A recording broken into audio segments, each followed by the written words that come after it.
이준성의 손이 멈췄습니다. 지원서 맨 위에 적힌 이름. 윤세아. 그 석자를 보는 순간 심장이 쿵 하고 내려앉았어요. 숨이 막혔습니다. 이 이름을 알고 있다는 확신과 동시에 왜 이 이름이 자신을 짓누르는지 전혀 설명할 수 없다는 공포. 준성은 떨리는 손으로 서류를 다시 집어들었습니다. 그 전에 잠깐 시청 전 구독과 좋아요 버튼 한번 누르고 더 많은 이야기를 전해보세요. 여러분의 이야기를 전하고 싶으면 지금 어디에서 영상을 보고 계신지 댓글로 남겨주세요. 다음 이야기 속에 반영하겠습니다. 그럼 편안한 시청하시고 오늘도 행복한 하루 되세요. 새벽 5시 윤세아는 아직 잠들어 있는 딸 다온의 이마에 입을 맞췄습니다. 3살배기 아이의 체온이 손끝을 통해 전해지는 순간 세아는 가슴 한구석이 저려오는 걸 느꼈죠. 오늘 면접을 보러 가야 하는데 다온을 맡길 곳이 없었습니다. 새벽 시간대라 어린이집도 보라 이모도 모두 불가능했어요. 결국 세아는 작은 아기띠를 꺼내 들고 잠든 아이를 조심스럽게 안아 올렸습니다. 다온이 작게 신음하며 엄마 목에 얼굴을 파묻자 세아는 눈을 질끈 감았어요. 미안하다는 말이 목구멍까지 올라왔지만 차마 소리내어 말할 수 없었습니다. 반지하 집 현관을 나서자 밖은 아직 어둠에 잠겨 있었습니다. 가로등 불빛이 젖은 아스팔트 위에서 흐릿하게 번졌어요. 세아는 비가 올 것 같다는 예감에 낡은 우산 하나를 챙겨 들고 버스 정류장을 향해 걸음을 옮겼습니다. 다온의 몸무게가 어깨와 허리를 짓눌렀지만 이 정도 무게는 이미 익숙했죠. 지난 3년 동안 세아는 이보다 더 무거운 것들을 견뎌왔으니까요. 버스를 2번 갈아타고 도착한 곳은 외곽산업단지였습니다. 거대한 물류 창고들이 줄지어 선 풍경 사이로 유리와 철근으로 만들어진 현대식 건물 하나가 우뚝 솟아 있었어요. 엘라인 로지스틱스 본사. 그 간판을 보는 순간 세아의 발걸음이 저절로 멈춰섰습니다. 가슴속 깊은 곳에서 무언가가 비명을 지르는 것 같았죠. 엘라인이라는 단어만 들어도 몸이 얼어붙는 이유를 세아는 너무나 잘 알고 있었습니다. 하지만 돌아갈 수는 없었습니다. 이미 3곳의 면접에서 떨어진 뒤였고 이번 달 월세와 다온의 분유가 그리고 다음 달 어린이집 비용까지 생각하면 선택의 여지가 없었어요. 세아는 깊게 숨을 들이마시고 다온을 더욱 꽉 껴안은 채 로비 입구로 향했습니다. 로비는 예상보다 훨씬 넓고 밝았습니다. 대리석 바닥이 거울처럼 빛났고 천장에는 아직 꺼지지 않은 조명들이 은은하게 빛나고 있었죠. 세아가 아기띠를 메고 들어서자 경비 데스크에 앉아있던 남자 2명이 고개를 들었습니다. 그들의 시선이 다온에게 그리고 세아의 젖은 신발에 머물렀어요. 저기 아기를 업고 면접을 보러 오신 건가요? 한 명이 작게 속삭였지만 로비의 고요함 속에서 그 말은 너무나 선명하게 들렸습니다. 세아는 얼굴이 화끈 달아오르는 걸 느꼈어요. 하지만 고개를 들고 당당하게 대답했습니다. 네, 6시 면접 예약했습니다. 윤세아입니다. 경비는 명단을 확인한 뒤 약간 난처한 표정을 지으며 방문증을 내밀었습니다. 세아가 그것을 받아 목에 거는 동안 복도 쪽에서 청소 카트를 밀고 오던 중년 여성이 다가왔어요. 그녀의 이름표에는 김말분이라고 적혀 있었습니다. 얘가 신발이 다 젖었네. 잠깐만 기다려봐요.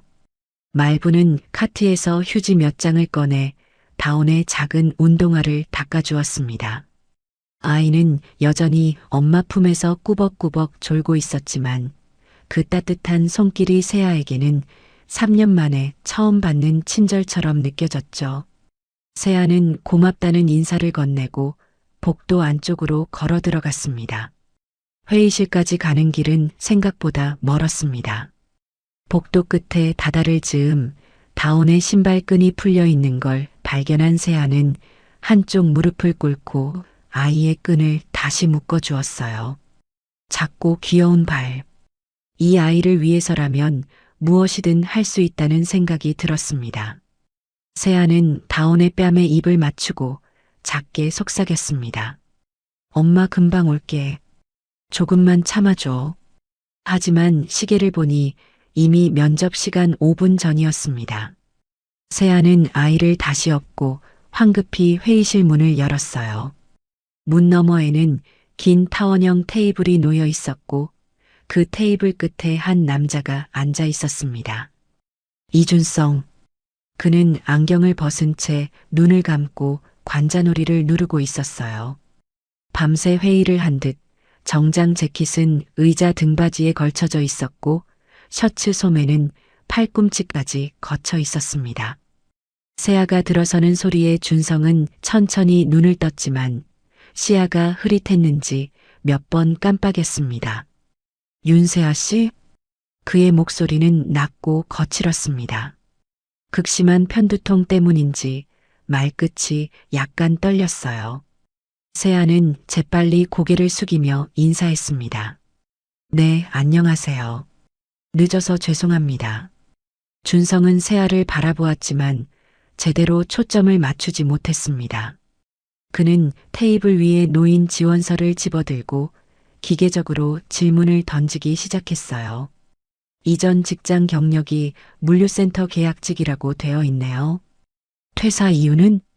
세아는 준비한 대답을 꺼내려 했지만 다온이 갑자기 작게 칭얼거리기 시작했습니다.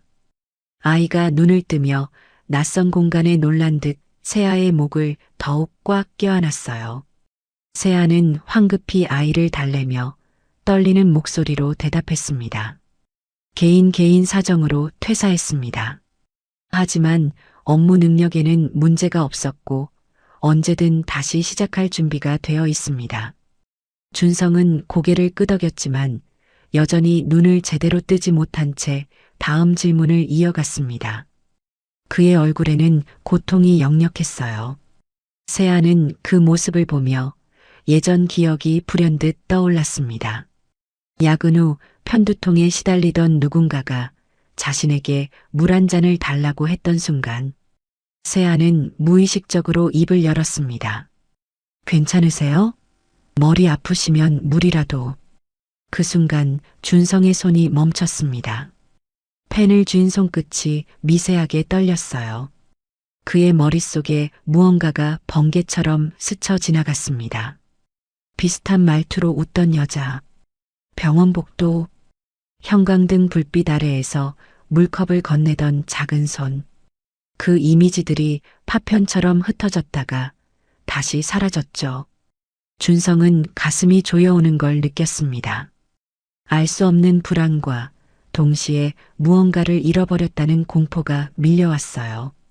그는 애써 평정을 유지하며 고개를 저었습니다. 괜찮습니다. 면접 계속하시죠. 세아는 더 이상 말을 잇지 못했습니다. 그저 준비한 대답들을 차례로 꺼내 놓았고 면접은 20분 만에 끝났어요. 준성은 자리에서 일어나지 않은 채 기계적으로 말했습니다. 결과는 일주일 내로 연락드리겠습니다. 기회 주셔서 감사합니다. 세아는 다온을 다시 꽉 안고 문 밖으로 나왔습니다. 문이 닫히는 소리가 복도에 울렸고 세아는 그제야 가슴에 손을 얹고 크게 숨을 내쉬었어요. 온몸이 식은땀으로 젖어 있었습니다. 회의실 안 준성은 여전히 자리에 앉아 있었습니다. 그는 천천히 손을 뻗어 테이블 위에 놓인 지원서를 다시 집어들었어요. 몇 장을 넘기다가 첫 페이지 맨 위에 적힌 이름을 보는 순간 숨이 멎었습니다. 윤세아. 그 이름이 눈에 들어오는 순간 준성의 가슴이 쿵 하고 내려앉았습니다. 심장이 제멋대로 뛰기 시작했고 손끝이 차갑게 식어갔어요. 무언가가 잘못되었다는 직감. 이 이름을 알고 있다는 확신. 하지만 동시에 왜 이 이름이 자신을 이토록 짓누르는지 설명할 수 없었습니다. 준성은 지원서를 내려놓고 양손으로 얼굴을 감쌌습니다. 기억의 공백. 3년 전 사고 이후 몇 달간의 시간이 그의 머릿속에서 완전히 지워져 있었죠. 의사들은 외상 후 기억상실이라고 했지만 준성은 늘 그 공백 속에 무언가 중요한 것이 숨어 있다고 느껴왔습니다. 그리고 지금 그 공백이 처음으로 움직이기 시작했습니다. 준성은 천천히 일어나 창가로 다가갔습니다. 밖에는 이제 막 해가 떠오르고 있었어요. 멀리 버스 정류장을 향해 걸어가는 작은 실루엣이 보였습니다. 아이를 업은 여자. 준성은 그 뒷모습을 바라보며 가슴 한구석이 무너져 내리는 걸 느꼈습니다. 윤세아. 그는 작게 그 이름을 불러보았습니다. 하지만 대답은 돌아오지 않았어요. 그저 아침 햇살만이 차갑게 식어가는 회의실 안을 채워갈 뿐이었습니다. 면접을 마친 윤세아는 버스를 2번 갈아타고 외곽 다세대 주택 단지로 돌아왔습니다. 반지하 집 앞 계단을 내려가는 길, 다온이 엄마 등에서 작게 칭얼거렸어요. 아이는 긴 이동에 지쳐 보였지만 세아는 먼저 신발부터 벗겨주고 작은 양말까지 하나씩 벗겨냈습니다. 아이의 발이 차갑게 식어 있었어요. 세아는 다온의 발을 2 손으로 감싸 쥐고 입김을 불어넣었습니다. 다온아, 미안해. 엄마가 따뜻한데 데려가지 못해서.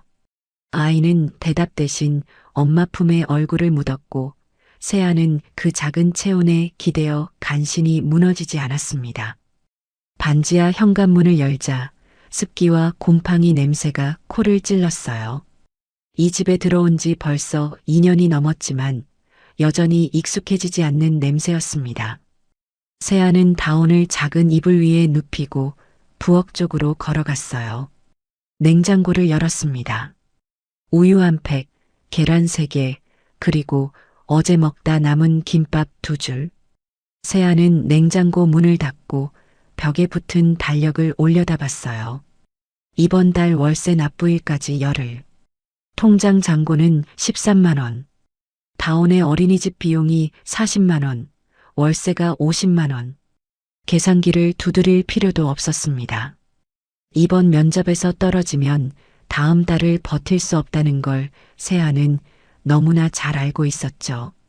그때 현관문을 두드리는 소리가 들렸습니다. 세아는 재빨리 문 쪽으로 다가가 문구멍으로 밖을 내다봤어요. 익숙한 얼굴이 보였습니다. 최보라. 옆집에 사는 싱글맘이자 세아에게 유일한 친구 같은 존재였죠. 보라 언니. 세아가 문을 열자 보라가 비닐봉지 하나를 들고 들어왔습니다. 봉지 안에는 따뜻한 국밥 2그릇이 들어 있었어요. 야근 끝나고 식당 지나가는데 내 생각나더라. 면접은 어땠어? 보라의 목소리는 쿨했지만 눈빛만은 따뜻했습니다. 세아는 고맙다는 말 대신 작게 고개를 끄덕였어요. 보라는 더 묻지 않고 국밥 그릇을 식탁에 올려놓았습니다. 다온이는? 방금 재웠어요. 오늘 아침부터 계속 업고 다녀서 많이 힘들었을 거예요. 보라는 방 안쪽을 힐끗 보고는 다시 세아를 돌아봤습니다. 너 혼자 애 업고 면접 봤어? 세아는 대답하지 않았습니다. 대답할 필요도 없었죠. 보라는 한숨을 내쉬며 의자에 앉았어요. 세아야, 이러다가 너 쓰러진다. 내가 낮에도 다온이 봐줄게. 밤에만 야간 근무 나가면 되니까. 언니도 힘들잖아요.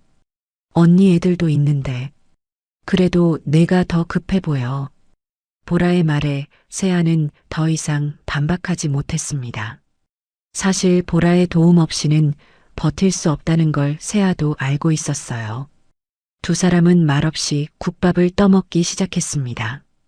따뜻한 국물이 목구멍을 타고 내려가자 세아는 그제야 오늘 아침부터 아무것도 먹지 않았다는 걸 깨달았죠.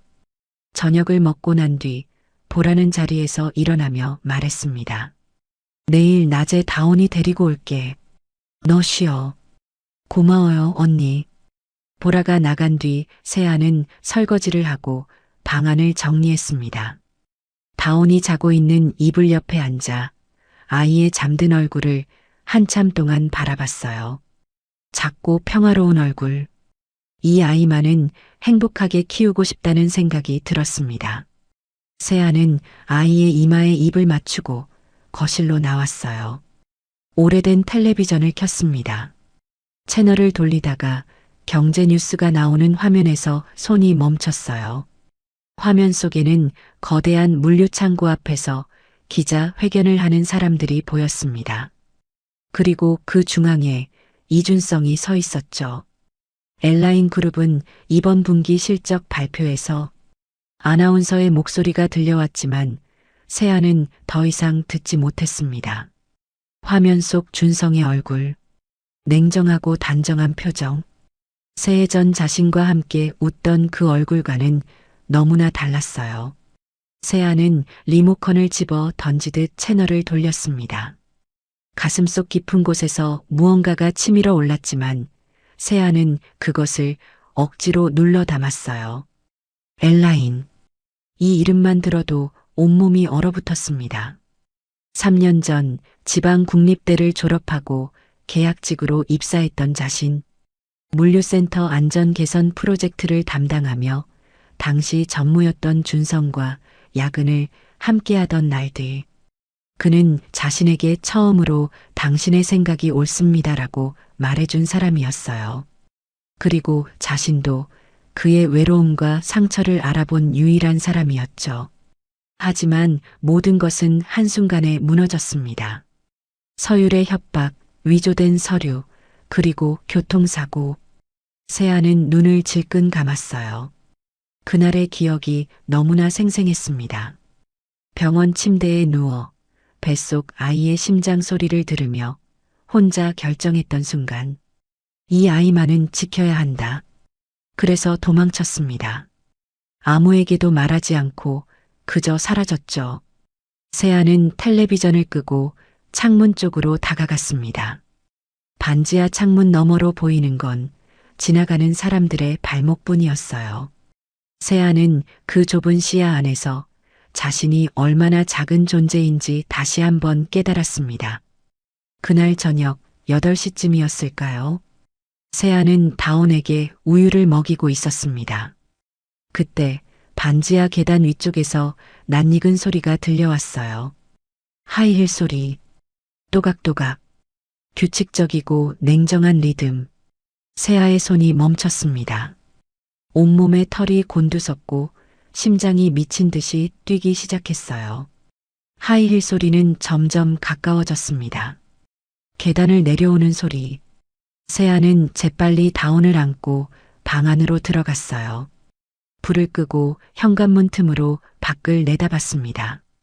어둠 속에서 검은 우산을 든 여자의 실루엣이 보였어요. 이서율. 서율은 반지하 문 바로 앞까지 내려왔습니다. 세아의 집 현관에서 불과 3미터도 떨어지지 않은 거리였어요. 세아는 숨을 죽였습니다.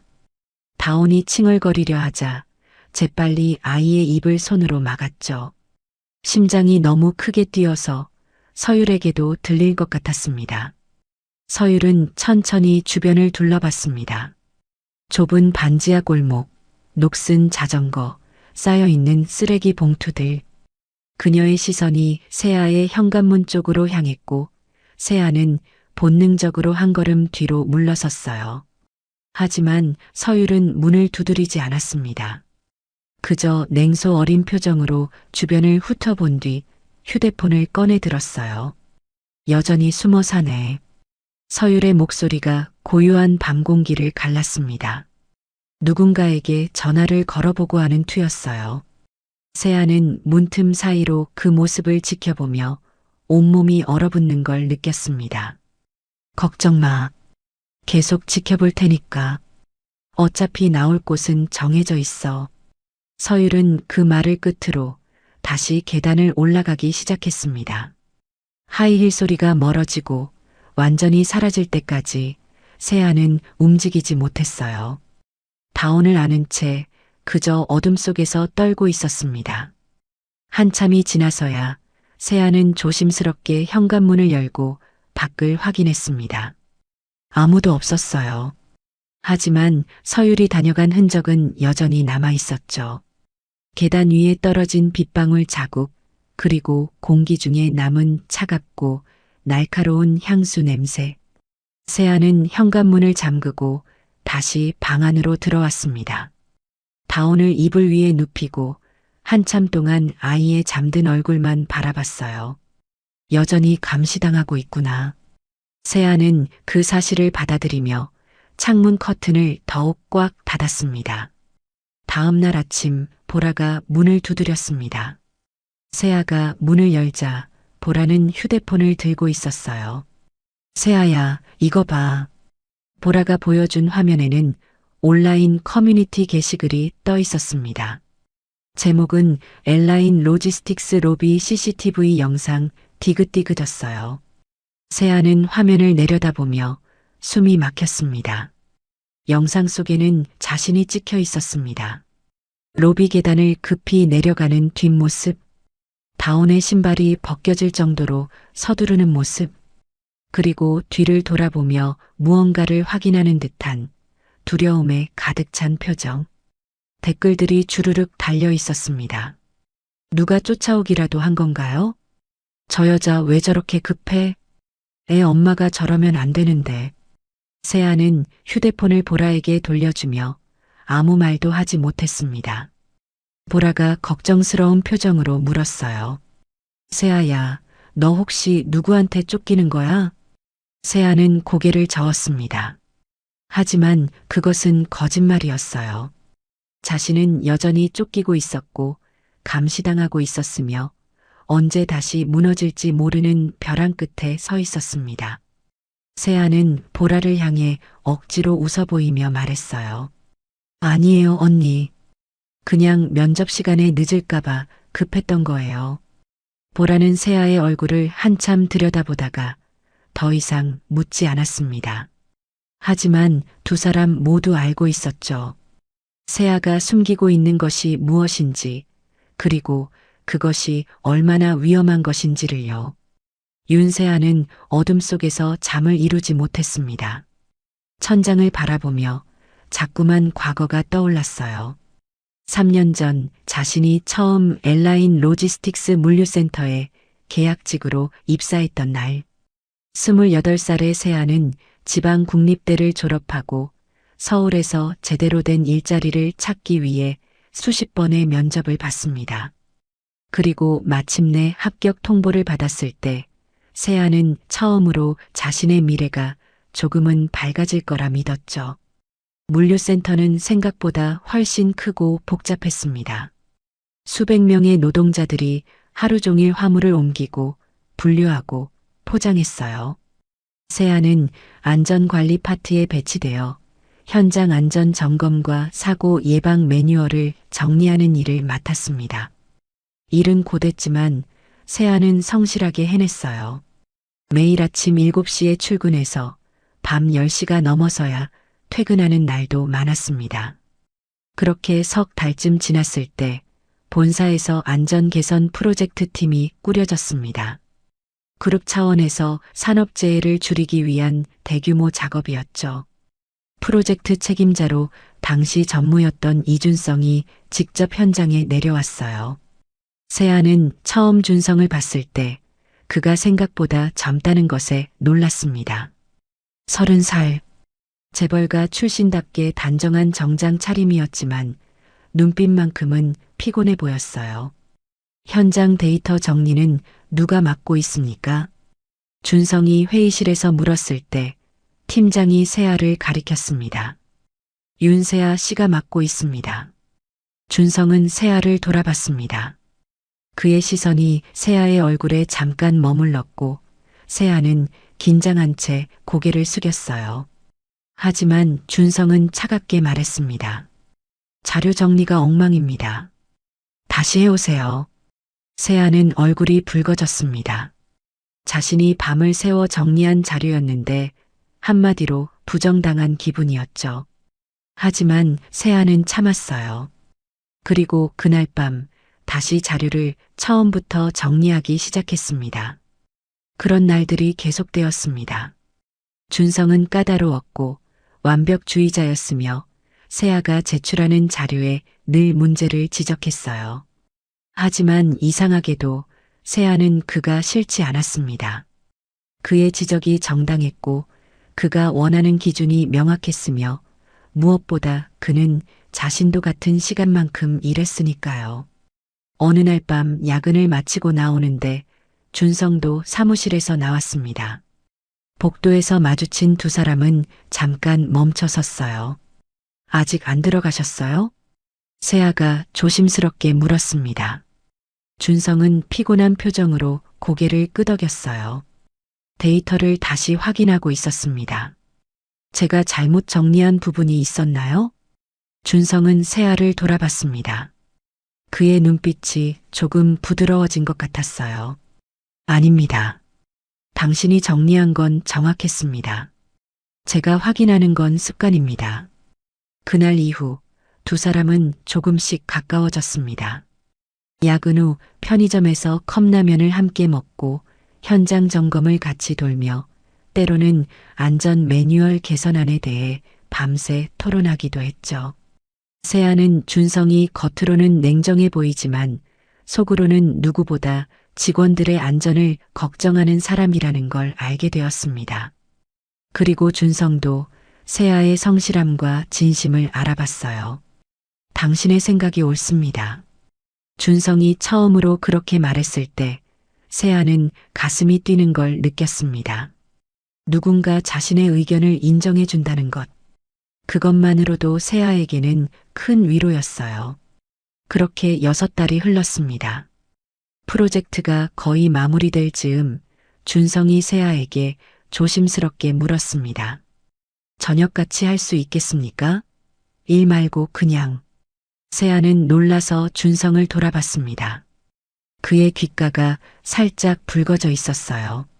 세아는 웃으며 대답했습니다. 네, 좋아요. 그날 저녁 두 사람은 물류센터 근처 작은 식당에서 저녁을 먹었습니다. 처음으로 일 이야기가 아닌 서로의 이야기를 나눴어요. 준성은 재벌가 출신이지만 늘 능력으로 인정받지 못한다는 압박 속에서 살아왔다고 했고, 세아는 지방에서 올라와 혼자 모든 걸 감당하며 살아왔다고 털어놓았습니다. 외롭지 않으세요? 세아가 물었을 때 준성은 잠깐 망설이다가 고개를 끄덕였어요. 외롭습니다. 항상. 그 순간 세아는 알았습니다. 자신도 똑같이 외로웠다는 것을요. 두 사람은 연인이 되었습니다. 비밀스럽게, 조심스럽게. 회사에서는 철저히 상사와 부하 직원의 관계를 유지했지만 퇴근 후에는 서로의 유일한 위로가 되었죠.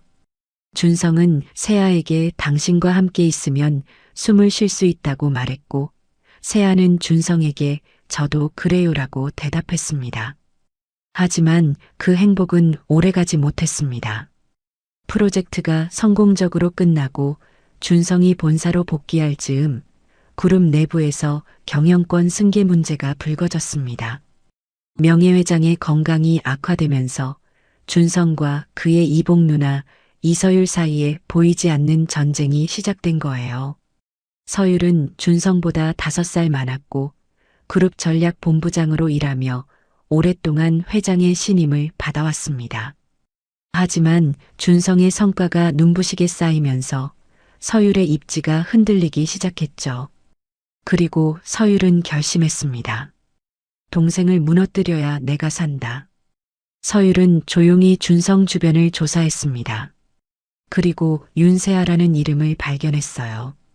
계약직 직원, 지방대 출신, 집안 배경 없음. 서율에게는 완벽한 약점이었습니다. 어느 날 세아에게 낯선 번호로 전화가 걸려왔습니다. 윤세아 씨? 저는 엘라인 그룹 전략본부 이서율입니다. 잠깐 만나서 이야기 좀 할 수 있을까요? 세아는 긴장했지만 거절할 수 없었습니다.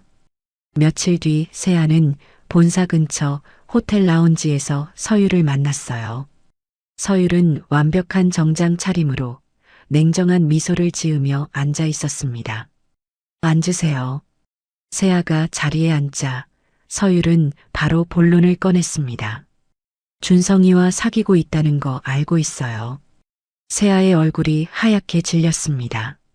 서율은 그 반응을 확인하고 작은 가방에서 서류 2장을 꺼내 테이블 위에 올려놓았어요. 이거 보세요. 첫 번째 서류는 혼전 계약서였습니다. 겉으로 보기엔 정식 문서처럼 보였고 회장의 도장까지 찍혀 있었어요. 내용은 윤세아와 이준성의 결혼을 그룹 차원에서 승인한다는 것이었습니다. 세아는 놀라서 서류를 들여다봤습니다. 하지만 다음 순간 서율이 2번째 서류를 내밀었어요. 파혼 합의서. 그리고 이건 당신이 그 결혼을 포기하고 금전적 보상을 받는다는 합의서입니다. 세아는 이해할 수 없었습니다. 결혼 승인 서류와 파혼 합의서를 동시에. 서율은 차갑게 웃으며 말을 이었어요. 선택하세요. 첫 번째 서류를 믿고 준성과 결혼하겠다고 고집부리면 저는 당신을 집안을 노리는 불륜녀로 만들 겁니다. 2번째 서류에 서명하고 조용히 사라지면 적어도 당신 인생은 지켜질 거예요. 이건 협박이잖아요. 세아의 목소리가 떨렸습니다. 하지만 서율은 전혀 동요하지 않았어요. 협박이 아니라 제안이에요. 윤세아 씨, 당신 같은 배경으로는 이 가문에 들어올 수 없어요. 준성이 당신을 지킬 수 있다고 생각해요? 그는 지금 경영권 승계 전쟁 한가운데 있어요. 당신 때문에 그가 무너지는 걸 원해요? 세아는 대답하지 못했습니다. 서율의 말이 틀리지 않았으니까요.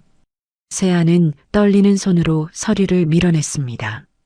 준성 씨한테 직접 물어볼게요. 제가 결정할 문제가 아니에요. 서율의 표정이 차갑게 굳었습니다. 그럼 어쩔 수 없네요. 그날 이후 세아의 일상은 무너지기 시작했습니다. 회사에서 세아를 보는 시선이 달라졌고 누군가 익명으로 준성 전무의 불륜 상대라는 소문을 퍼뜨리기 시작했어요. 세아는 준성에게 연락하려 했지만 준성은 갑자기 해외 출장을 떠나 연락이 닿지 않았습니다. 이틀 뒤 세아는 퇴근길에 버스를 탔습니다. 빗길이었어요. 버스가 외곽도로를 달리고 있을 때 뒤에서 큰 차량이 바짝 붙어 따라왔습니다. 세아는 불안한 예감이 들었지만 그게 현실이 될 줄은 몰랐죠. 갑자기 뒤에서 충격이 왔습니다. 버스가 휘청거렸고 승객들이 비명을 질렀어요. 세아는 좌석에서 튕겨나가 바닥에 넘어졌고 머리를 세게 부딪혔습니다. 정신을 잃기 직전 세아는 창밖으로 검은색 승합차가 유유히 빠져나가는 걸 봤어요. 세아는 외곽 응급병원으로 옮겨졌습니다. 깨어났을 때 의사가 말했어요. 다행히 큰 부상은 없습니다. 하지만 임신 사실은 아셨나요? 세아는 그제야 알았습니다. 자신이 임신했다는 것을요. 병원 침대에 누워 세아는 배에 손을 얹었습니다. 작은 생명이 자신의 몸속에서 자라고 있었어요. 준성의 아이. 세아는 눈물이 났지만 동시에 결심했습니다. 이 아이만은 지켜야 한다. 바로 그날 밤 세아의 휴대폰으로 문자가 왔습니다. 발신자는 엘라인 그룹 비서실이었어요. 윤세아 씨, 사고 치료비는 회사에서 부담하겠습니다. 대신 준성 전무와의 관계를 즉시 정리하십시오. 그렇지 않으면 법적 조치를 취하겠습니다. 마이너스 손해배상 청구 예정액 5억 원. 세아는 휴대폰을 떨어뜨렸습니다. 5억. 평생 벌어도 갚을 수 없는 돈이었어요. 그리고 세아는 깨달았습니다. 이 모든 게 계획된 것이었다는 것을요. 사고도 협박도 모두. 세아는 병원을 빠져나왔습니다. 아무에게도 알리지 않고 그저 사라졌어요. 휴대폰을 버리고 새 번호를 만들고 외곽 반지하 집을 얻었습니다. 그리고 홀로 아이를 낳았죠. 같은 시각 본사 지하 주차장에서 준성도 사고를 당했습니다. 해외 출장에서 돌아온 준성이 차에 타려던 순간 누군가의 차량이 고속으로 돌진해 왔어요.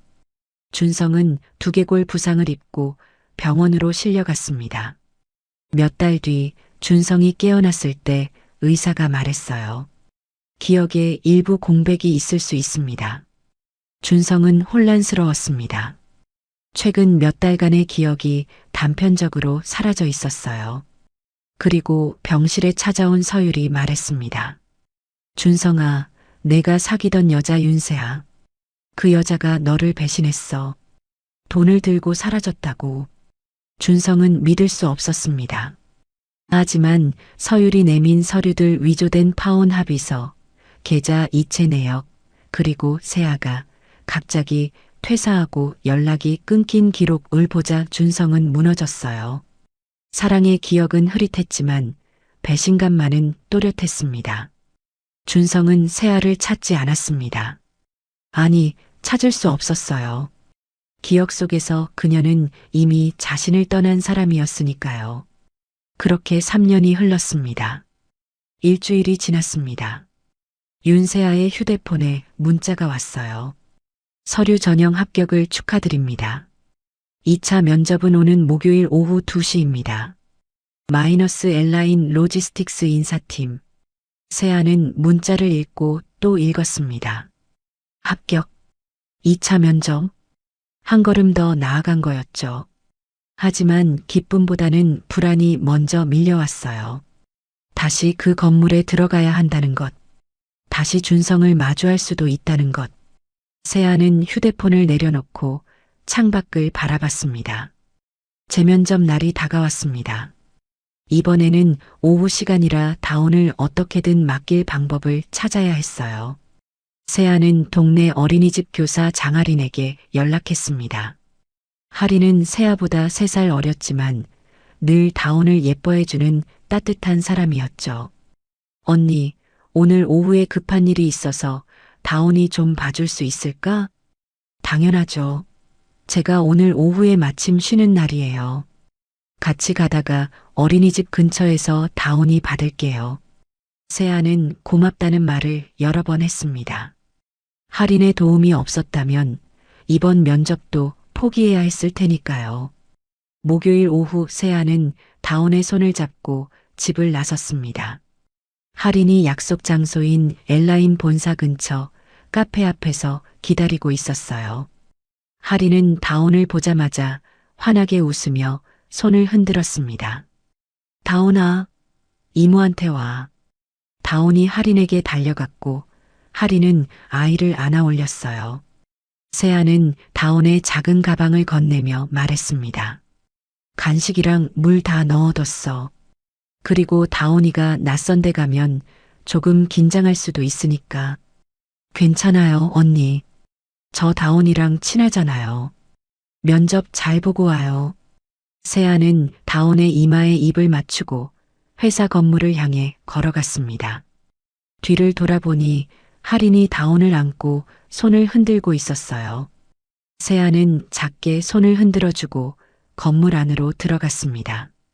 로비는 지난번처럼 밝고 넓었습니다. 하지만 이번엔 아침이 아니라 한낮이어서 사람들이 훨씬 많았어요. 직원들이 오가고 택배 기사들이 화물을 나르고 방문객들이 데스크에서 방문증을 받고 있었습니다. 세아는 그 사이를 지나 엘리베이터로 향했어요. 바로 그때였습니다. 뒤에서 익숙한 목소리가 들렸어요. 언니, 잠깐만요. 세아가 돌아보니 할인이 다운을 안고 로비로 들어오고 있었습니다. 세아는 깜짝 놀라서 다가갔어요. 할인아, 왜? 무슨 일 있어? 아니에요. 다운이가 목걸이를 떨어뜨렸는데 제가 못 찾겠어서요. 혹시 언니 가방에. 할인이 말을 마치기도 전에 다온이 갑자기 칭얼거리기 시작했습니다. 아이는 자신의 목을 만지작거리며 울먹였어요. 목걸이가 없어진 걸 알아챈 거였죠. 세아는 황급히 다온을 안아들고 아이를 달래기 시작했습니다. 다온아, 괜찮아. 엄마가 찾아줄게. 울지 마. 하지만 다온은 계속 울었고 로비에 있던 사람들의 시선이 하나둘 이쪽으로 모이기 시작했어요. 세아는 당황스러웠지만 일단 아이를 진정시켜야 했습니다. 세아는 무릎을 꿇고 다온의 눈높이에 맞춰 말했어요. 다온아, 엄마가 꼭 찾아줄게. 약속? 이리 와서 엄마 가방 볼래? 세아가 가방을 뒤지는 동안 할인도 함께 바닥을 살폈습니다. 그리고 계단 틈 사이에 끼어 있던 작은 펜던트를 발견했어요. 언니, 여기 있어요. 할인이 펜던트를 주워 들고 세아에게 건넸습니다. 은색 체인에 매달린 작은 펜던트, 특이한 선과 각도로 이어진 디자인이었어요. 할인은 그것을 찬찬히 들여다보며 말했습니다. 디자인 되게 예쁘다. 이거 어디 거예요? 수제품 같은데? 세아는 펜던트를 받아 다온의 목에 다시 걸어주며 대답했습니다.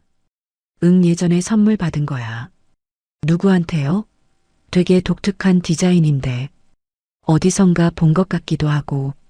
세아는 더 이상 대답하지 않았습니다. 그저 다온을 꽉 안아주고 할인에게 고맙다는 인사를 건넸어요. 할인은 다온을 다시 안아들고 로비를 나가려다 멈춰 섰습니다. 그나저나 여기 회사 진짜 크네요. 언니 면접 파이팅.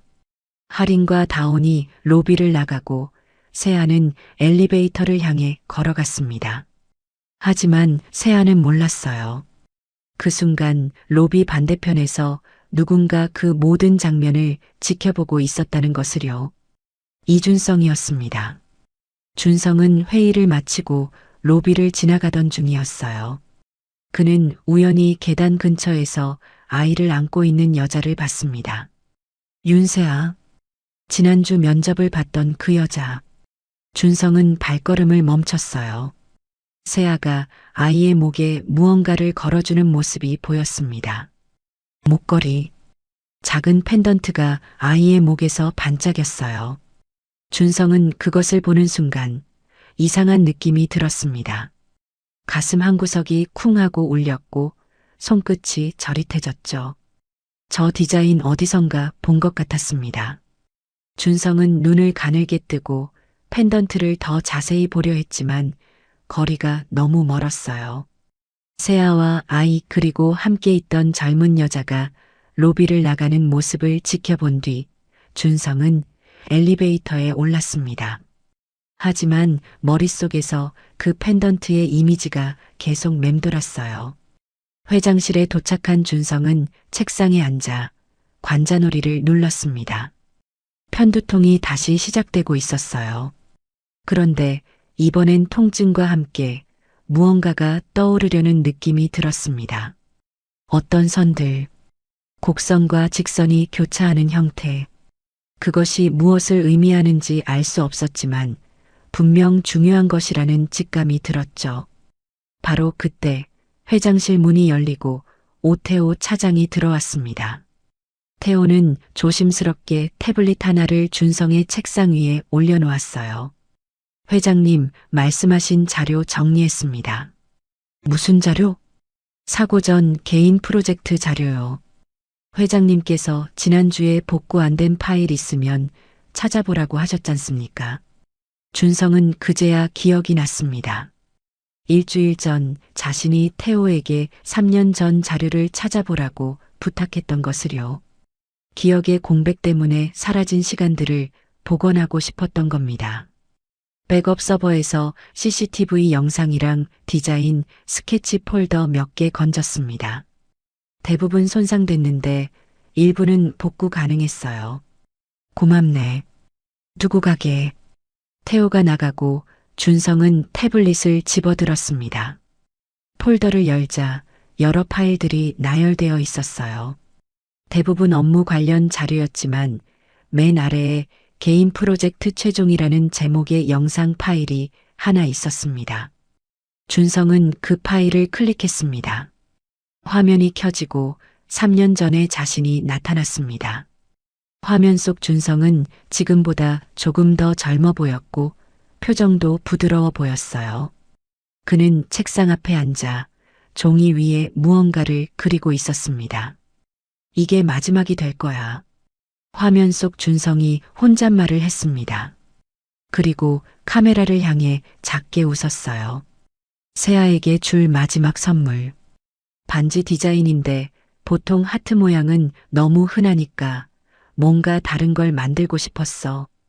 준성의 손이 종이 위를 움직였습니다. 선이 그어지고 곡선과 직선이 교차했어요. 특이한 각도. 일반적인 반지 디자인과는 전혀 달랐습니다. 화면 속 준성이 만족스러운 표정으로 스케치를 완성하고 카메라를 향해 말했어요. 이 정도면 좋아하겠지? 영상이 끝났습니다. 준성은 태블릿을 내려놓고 숨을 고르려 했지만 할 수 없었어요. 가슴이 너무 빠르게 뛰고 있었습니다. 세아. 화면 속 자신이 분명 세아라고 말했어요. 그리고 그 반지 디자인. 조금 전 로비에서 본 펜던트와 똑같은 선들이었습니다. 준성은 종이를 한 장 꺼내 들고 무의식적으로 손을 움직이기 시작했습니다. 곡선, 직선, 각도, 손끝이 저절로 움직였어요. 마치 몸이 기억하고 있는 것처럼. 그리고 완성된 스케치를 보는 순간 준성은 알았습니다. 이건 우연이 아니라는 것을요. 바로 그때 준성의 이메일에 새 메시지가 도착했습니다. 발신자는 장아린. 본문에는 간단한 사과 문구가 적혀 있었어요. 죄송합니다. 실수로 잘못 보낸 파일입니다. 삭제 부탁드립니다. 마이너스 어린이집 교사 장아린. 준성은 첨부 파일을 클릭했습니다. 그것은 로비 CCTV 영상이었어요. 영상이 재생되었습니다. 화면에는 며칠 전 로비 계단이 찍혀 있었어요. 그리고 계단 위쪽에서 윤세아가 아이를 안고 내려오는 모습이 보였습니다. 세아는 평범하게 걷고 있었지만 갑자기 멈춰 섰어요. 화면 반대편에서 검은 옷을 입은 여자가 나타났습니다. 이서율. 세아의 표정이 순식간에 굳어졌습니다. 공포. 그것은 명백한 공포였어요. 세아는 아이를 더 꽉 껴안고 뒤도 돌아보지 않고 전력으로 계단을 내려가기 시작했습니다. 아이의 신발이 벗겨질 정도로 급하게, 마치 누군가에게 쫓기는 것처럼. 그리고 화면 속 서율은 그 모습을 보며 냉소를 띤 표정으로 서 있었습니다. 영상이 끝났습니다. 준성은 화면을 멍하니 바라봤습니다. 온몸이 얼어붙는 것 같았어요. 세아가 서율을 보고 도망쳤습니다. 그것도 공포에 질린 채로. 왜? 무슨 일이 있었던 걸까요? 준성은 천천히 자리에서 일어났습니다. 머릿속이 복잡했어요. 반지 디자인, 펜던트, 그리고 서율을 피해 도망치는 세아. 이 모든 조각들이 무언가를 말하고 있었지만 아직 연결되지 않았습니다. 준성은 태블릿을 다시 들고 영상을 반복해서 재생했습니다. 세아의 표정, 서율의 냉소, 그리고 벗겨지는 아이의 신발. 준성은 화면을 멈추고 세아의 얼굴을 확대했어요. 저 표정은 단순한 불편함이 아니었습니다. 생존의 본능. 누군가로부터 자신과 아이를 지키려는 필사적인 몸짓이었어요. 준성은 인터폰을 눌렀습니다. 태호 차장, 지금 당장 회장실로 올라오게. 그리고 누나 일정 확인해줘. 오늘 어디 있는지. 준성은 창밖을 내다봤습니다. 해가 서쪽으로 기울고 있었어요. 3년 동안 믿어왔던 것들이 흔들리기 시작했습니다. 서율에 대한 신뢰, 세아에 대한 오해, 그리고 자신의 기억 공백 속에 숨겨진 진실. 준성은 주먹을 꽉 쥐었습니다. 이제 직접 확인해야 할 때였습니다. 이준성은 오후 회의를 마치고 회장실로 돌아왔습니다. 책상 위에는 오태호가 정리해둔 자료들이 쌓여 있었어요. 의료 기록, 사고 당시 운전기사 진술서, 보험 처리 내역, 그리고 3년 전 백업 파일들. 준성은 그것들을 하나씩 펼쳐놓고 천천히 읽기 시작했습니다. 가장 먼저 자신의 의료 기록을 확인했습니다. 3년 전 본사 지하 주차장에서 발생한 교통사고, 두개골 골절, 뇌진탕, 그리고 부분 기억상실. 사고 날짜는 10월 15일 오후 6시 30분. 준성은 그 날짜를 손으로 짚으며 다음 서류를 집어들었어요. 윤세아의 사고 기록이었습니다. 태호가 별도로 구해온 자료였죠. 외곽도로에서 발생한 버스 추돌 사고, 경미한 뇌진탕과 타박상. 사고 날짜는 10월 15일 오후 7시 10분. 준성의 손이 멈췄습니다. 같은 날, 40분 차이. 우연일까요? 준성은 두 서류를 나란히 놓고 보험 처리 내역을 확인했어요. 자신의 사고를 처리한 보험사는 한빛 손해보험. 세아의 사고를 처리한 보험사도 한빛 손해보험. 그것도 같은 지점, 같은 담당자였습니다. 준성은 숨을 깊이 들이마셨습니다. 우연이라고 하기엔 너무 많은 것들이 겹쳐 있었어요. 준성은 다음 서류를 펼쳤습니다. 자신의 사고 당시 목격자 진술서. 그런데 이상한 점이 있었어요. 목격자가 단 한 명도 없었습니다. 지하 주차장이었고 퇴근 시간이었는데도 말이죠. 운전기사의 진술서를 읽었습니다. 급작스럽게 차량이 돌진해 왔으나 번호판을 확인하지 못했습니다. 그리고 맨 아래에 사고 처리를 담당한 법무팀 담당자 이름이 적혀 있었어요. 문상호 부장. 준성은 그 이름을 보는 순간 온몸에 소름이 돋았습니다. 문상호. 서율의 측근이자 그룹 내 모든 민감한 사안을 처리하는 사람. 준성은 재빨리 세아의 사고 서류를 다시 확인했어요. 그리고 거기에도 똑같은 이름이 적혀 있었습니다. 문상호. 두 사건을 모두 문상호가 처리했습니다. 같은 날, 같은 보험사, 같은 담당자. 이건 우연이 아니었어요. 준성은 책상에 양손을 짚고 눈을 감았습니다. 머릿속이 복잡했어요. 무언가 거대한 조작이 있었다는 직감. 그리고 그 중심에 서율이 있다는 확신. 준성은 자리에서 일어나 창밖을 바라봤습니다. 밤이 깊어지고 있었어요. 빌딩 불빛들이 하나둘 꺼져가고 사무실은 점점 고요해졌습니다. 준성은 시계를 확인했어요. 밤 9시. 이제 대부분의 직원들이 퇴근했을 시간이었죠. 준성은 인터폰을 눌렀습니다. 태호 차장, 아직 있나? 네, 회장님. 모두 퇴근시키게. 오늘 밤 야간 회의는 취소야. 나 혼자 정리할 일이 있어. 알겠습니다. 10분 뒤 사무실은 완전히 비었습니다. 준성은 회장실 문을 잠그고 책상 서랍을 열기 시작했어요. 자신의 서랍이 아니라 회장 비서실 서랍이었습니다. 명예회장이 건강 악화로 입원한 뒤 서율이 비서실 업무를 대행하고 있었죠. 그리고 준성은 알고 있었어요. 서율이 중요한 서류를 어디에 보관하는지. 첫 번째 서랍을 열었습니다. 일반 업무 서류들. 두 번째 서랍. 재무 관련 자료들. 세 번째 서랍을 열려는 순간 잠겨 있다는 걸 알았어요. 준성은 잠시 망설였습니다. 이건 명백한 월권이었죠. 하지만 진실을 알아야 했습니다. 준성은 책상 서랍에서 비상용 열쇠 세트를 꺼냈습니다. 아버지가 예전에 준 것이었어요. 만약 내가 없을 때 급한 일이 생기면 쓰라고 했던 열쇠. 준성은 그것으로 서랍을 열었습니다. 서랍 안에는 검은색 파일 하나가 놓여 있었어요. 준성은 그것을 꺼내 들고 천천히 펼쳤습니다. 첫 장, 혼전 계약서, 윤세아와 이준성의 결혼을 그룹이 승인한다는 내용. 회장의 도장이 찍혀 있었지만 준성은 그것이 위조라는 걸 단번에 알아챘어요. 도장의 각도가 미묘하게 틀려 있었습니다. 두 번째 장, 파혼 합의서. 윤세아가 금전적 보상을 받고 이준성과의 관계를 정리한다는 내용.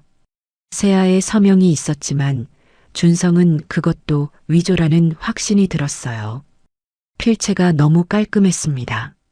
겁에 질린 사람이 쓴 글씨가 아니었죠.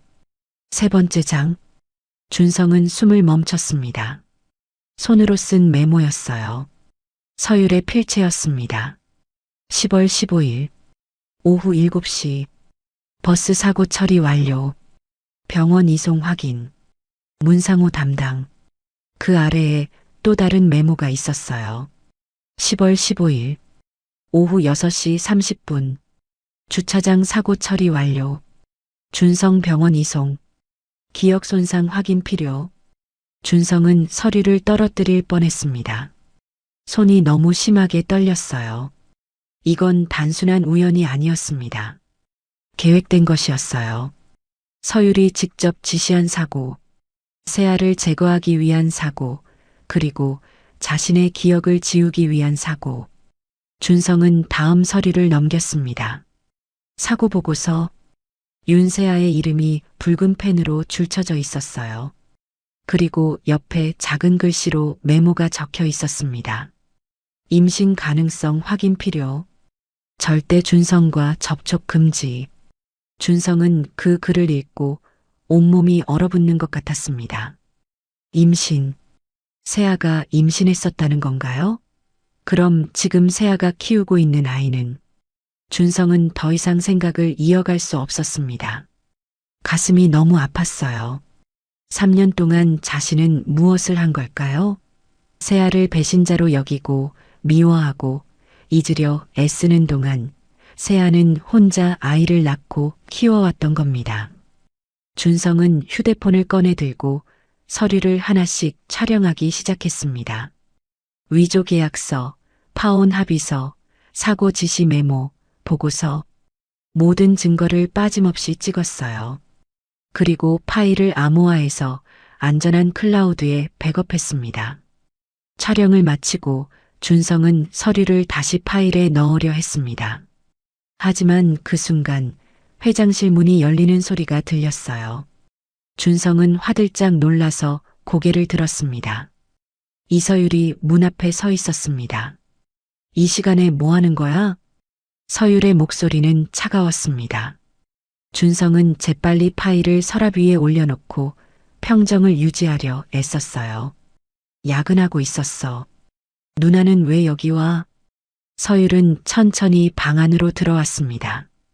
그녀의 시선이 책상 위를 훑었고 준성의 손에 들린 휴대폰을 향했어요. 서율은 작게 웃으며 말했습니다. 걱정돼서. 요즘 내가 이상하더라. 이상한 게 뭐가 이상해? 윤세아, 그 여자 때문에 흔들리는 거 아니야? 준성은 숨을 멈췄습니다. 서율이 이미 알고 있었어요. 세아의 재지원, 그리고 자신이 그녀를 신경 쓰고 있다는 것까지. 준성은 최대한 담담하게 대답했습니다. 무슨 소리야? 그냥 서류 전형 합격자 중 한 명일 뿐이야. 서율은 준성의 얼굴을 찬찬히 들여다봤습니다. 그리고 책상 쪽으로 다가와 서랍을 내려다봤어요. 준성은 긴장했습니다. 혹시 서랍이 열려 있다는 걸 눈치챘을까요? 준성아. 서율이 낮은 목소리로 말했습니다. 그 이름 다시 떠올린 거야? 준성은 대답하지 않았습니다. 서율은 준성의 침묵을 확인이라고 받아들인 듯 작게 한숨을 쉬었어요. 3년 전 일은 다 끝난 거야. 그 여자는 너를 배신했고 돈을 받고 떠났어. 넌 그걸 잊어야 해. 내가 정말 그걸 믿어야 할까? 준성의 목소리가 낮게 깔렸습니다. 서율은 준성을 돌아봤어요. 두 사람의 시선이 공중에서 부딪혔습니다. 넌 기억을 잃었잖아. 내가 기억하지 못하는 동안 내가 너를 지켰어.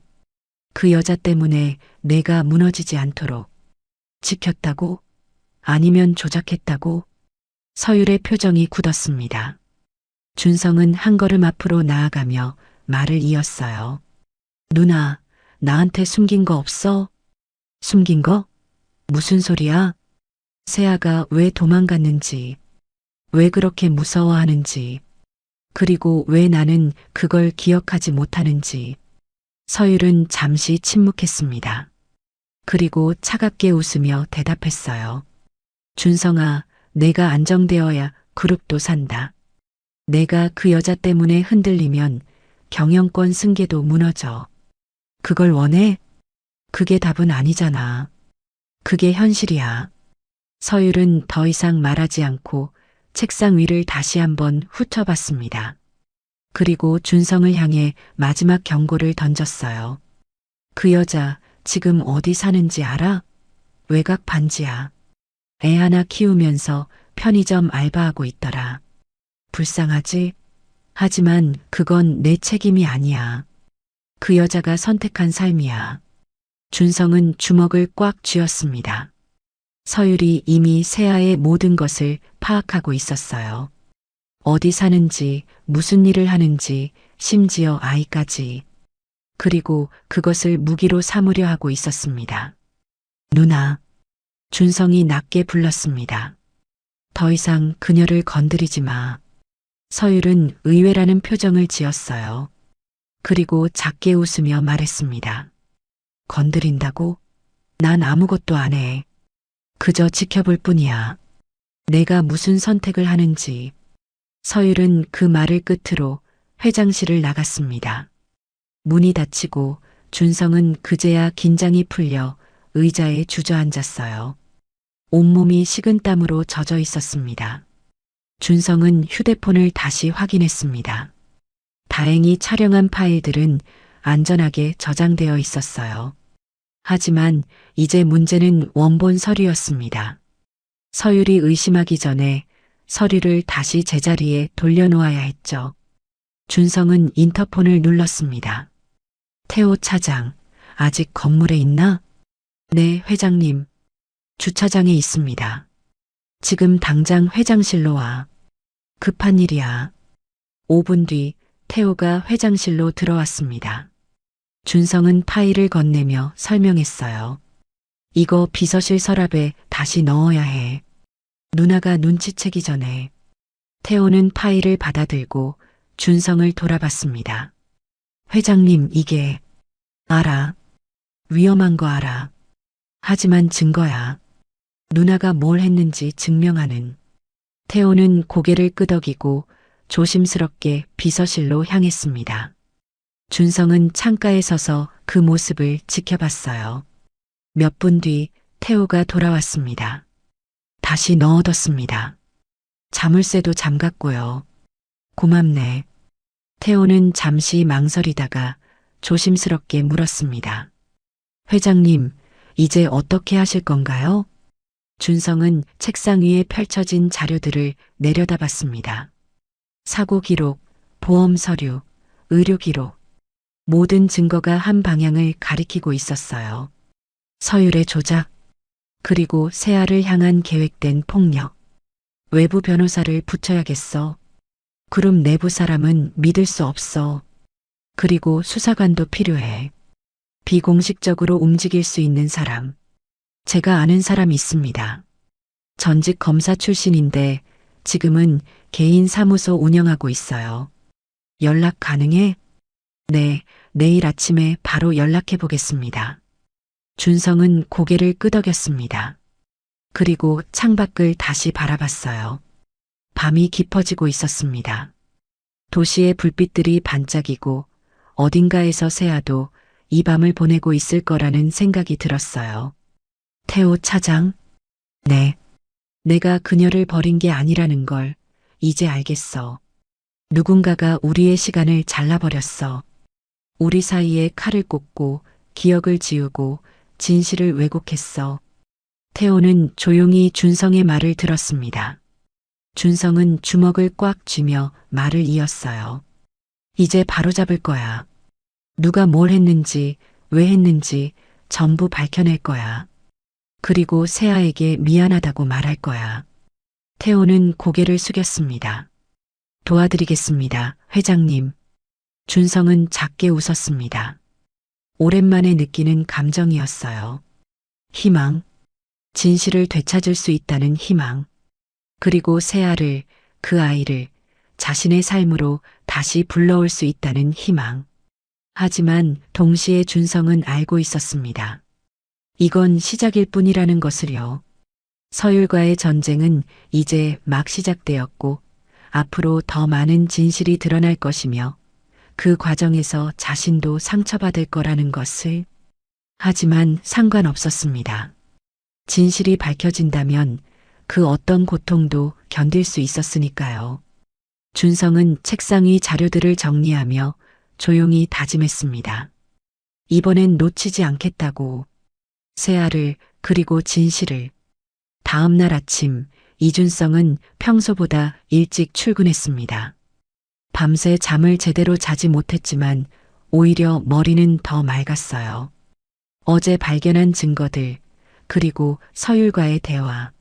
모든 것이 하나의 그림으로 맞춰지기 시작했습니다. 준성은 회장실에 앉아 태호가 연결해준 외부 변호사와 첫 통화를 나눴어요. 증거는 충분합니다. 하지만 문제는 시간입니다. 상대방이 먼저 움직이면 방어하기 어려워질 수 있어요. 변호사의 말에 준성은 고개를 끄덕였습니다. 맞는 말이었죠. 서율이 먼저 선수를 치기 전에 자신이 먼저 움직여야 했습니다. 하지만 어떻게? 그룹 내부에서 서율의 영향력은 생각보다 강했고 이 사진 대부분이 서율 편이었어요. 통화를 마치고 준성은 창밖을 바라봤습니다. 아침 햇살이 빌딩 유리창에 반사되어 눈부셨어요. 그때 휴대폰이 울렸습니다. 태호였습니다. 회장님, 지금 포털 뉴스 확인해 보세요. 급한 일입니다. 준성은 재빨리 노트북을 열고 포털 사이트에 접속했습니다. 메인 화면에 떠 있는 기사 제목이 눈에 들어왔어요. 엘라인 그룹 후계자 이준성, 기억장애로 경영 능력 논란. 준성은 기사를 클릭했습니다. 내용은 더 충격적이었어요. 3년 전 교통사고 후 부분 기억상실을 겪고 있는 이준성 씨 34가 엘라인 그룹의 차기 경영자로 거론되면서 업계에서 우려의 목소리가 나오고 있다. 관계자에 따르면 이 씨는 현재도 편두통과 기억 공백으로 인해 업무에 지장을 받고 있으며 최근에는 과거 연인과 관련된 사생활 문제로 혼란을 겪고 있다는 증언도 나왔다. 기사는 계속 이어졌습니다. 익명의 내부 제보자는 이준성 전무는 최근 퇴사한 전 직원을 재면접하는 등 이상한 행동을 보이고 있다며 개인 감정과 회사 업무를 분리하지 못하는 모습이 우려스럽다고 말했다. 준성은 기사를 끝까지 읽고 천천히 노트북을 닫았습니다. 서율이었어요. 이건 명백한 서율의 작품이었습니다. 자신이 증거를 찾기 시작했다는 걸 눈치채고 먼저 선수를 친 겁니다. 언론 플레이.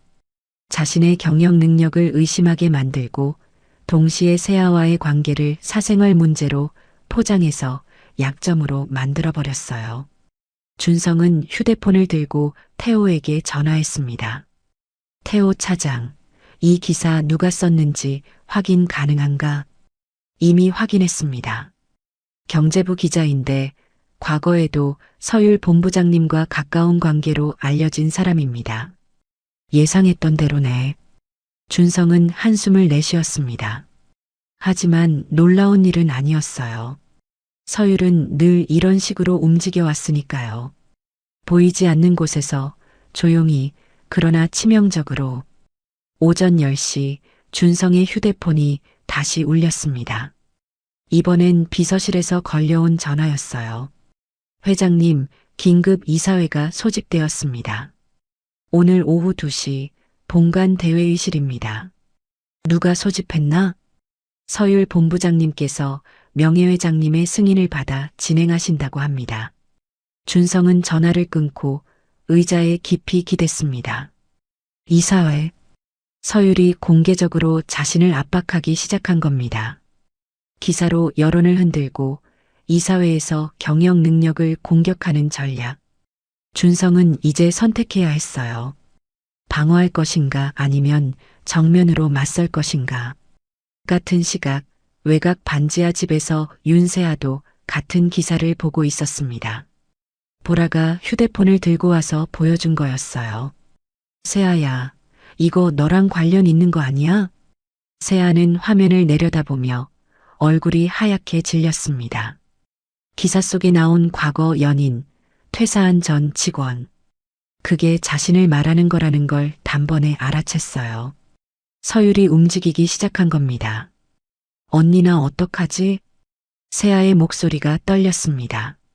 보라는 세아의 어깨를 꽉 잡으며 말했어요. 세아야, 이제 더 이상 도망칠 수 없어. 싸워야 해. 어떻게? 난 아무것도 없는데. 증거도 돈도 아무것도. 그래도 진실은 있잖아. 내가 겪은 일들, 그게 전부 증거야. 세아는 눈물이 날 것 같았지만 참았습니다. 보라의 말이 맞았어요. 이제 더 이상 숨을 수 없었습니다. 서율이 이렇게 나온 이상 자신도 맞서야 했어요. 세아는 떨리는 손으로 휴대폰을 집어들었습니다. 그리고 며칠 전 보라가 알려준 법률구조공단 전화번호를 찾았어요. 세아는 숨을 깊이 들이마시고 통화 버튼을 눌렀습니다. 안녕하세요. 법률구조공단입니다. 저 상담 예약하고 싶은데요. 어떤 사안이신가요? 세아는 잠시 망설였습니다. 어디서부터 설명해야 할까요?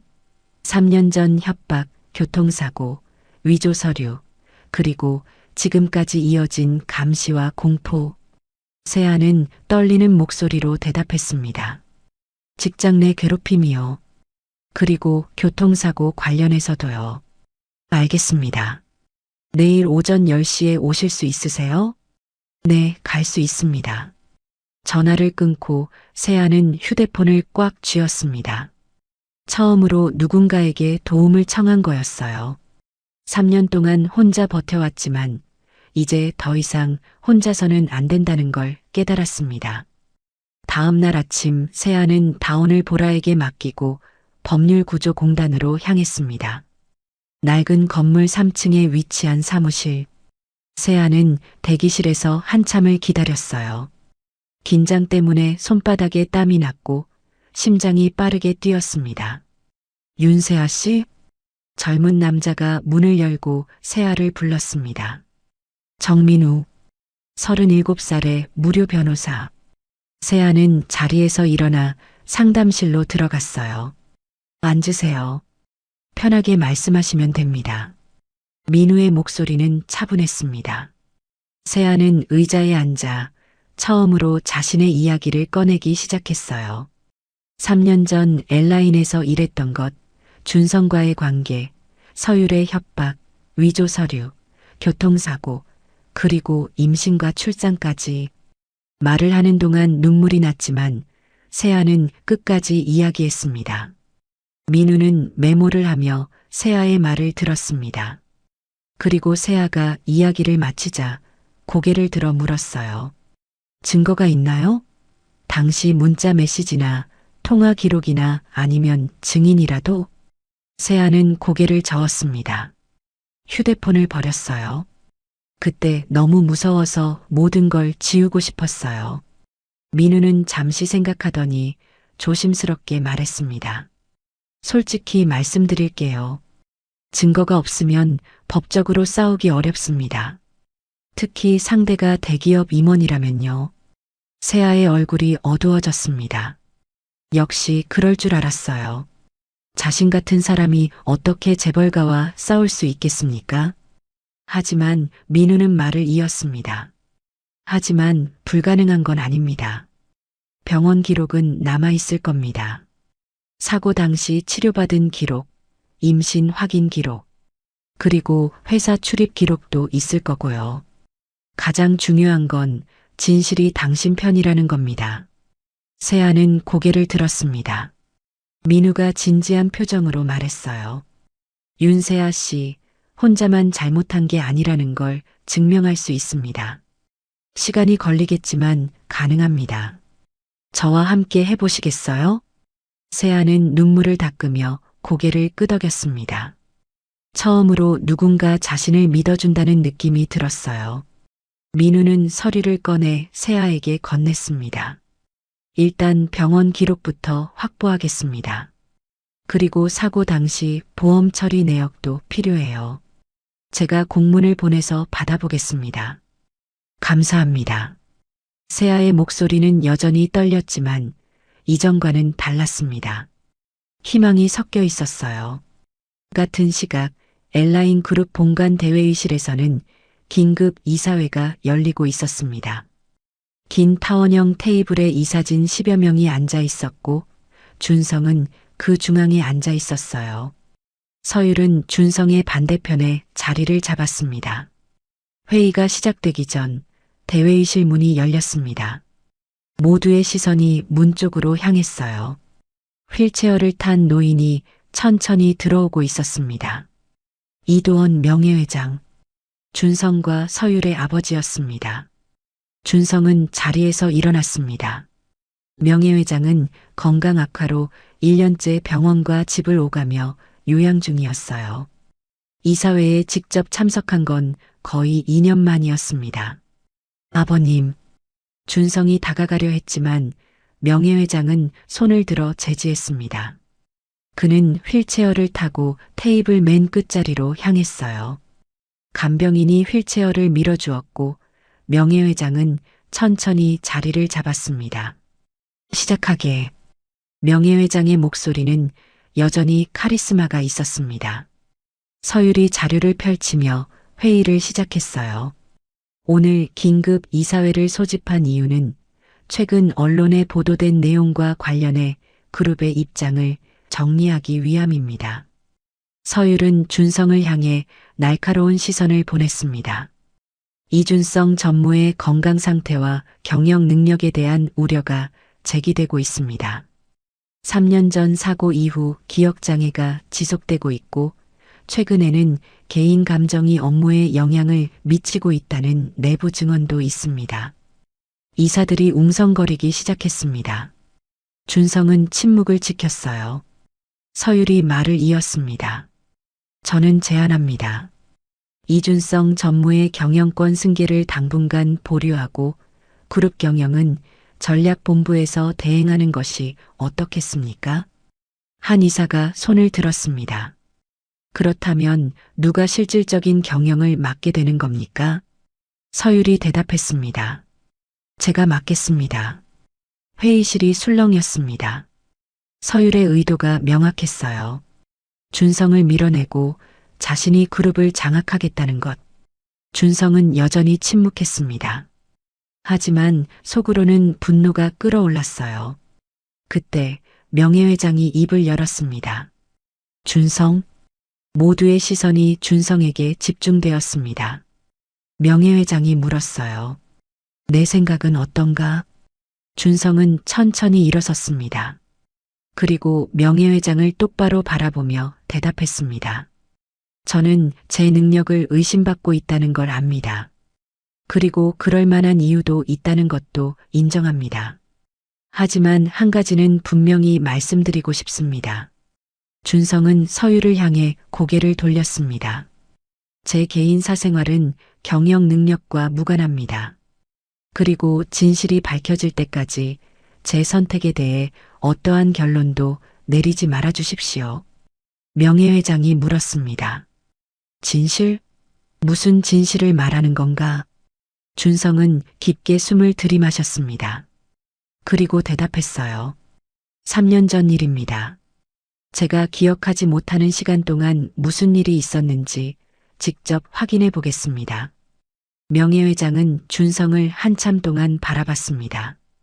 그리고 천천히 말했어요. 좋네. 그렇다면 내게 시간을 주겠네. 하지만 준성, 명심하게. 이 그룹은 개인 감정으로 움직이는 곳이 아니야. 진실을 찾는 것도 좋지만 그보다 중요한 건 회사를 지키는 거야. 누구의 손을 잡을 것인지 신중히 선택하게. 준성은 고개를 숙였습니다. 명심하겠습니다. 이사회가 끝나고 준성은 회장실로 돌아왔습니다. 태호가 기다리고 있었어요.